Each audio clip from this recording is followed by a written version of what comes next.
এখানে একজনও বলতে পারবে না আমি এই জীবনে যতদিন নামাজ পড়ছি একদিন হইলো 2 মিনিটের জন্য কোন ওলামার কাছে যায় আমি বলছি হযরত আমার 2 রাকাত নামাজ দেখা দেন, আমার 1 রাকাত নামাজ দেখা দেন, যেটা ঠিক আছে কিনা, আল্লাহর রাসূলের নামাজের মতো কিনা একটু দেখা আপনি সত্যায়িত করে দেন। একজনও এখানে নেই। হাত উঠে বলতে পারবেন না যে আমি আমার নামাজ যায় কোনো আলেমের কাছে সত্যায়িত করছি। কতজনই তো কুমিল্লা পাওয়া যাবে 6 মাস পর পর সিঙ্গাপুর,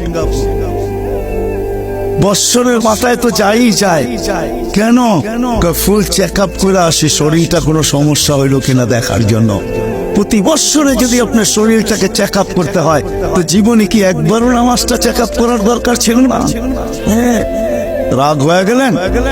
কুমিল্লার মানুষ রাগ হয় না, কিন্তু জীবনে তো একবারও নামাজটা চেক আপ করার দরকার ছিল।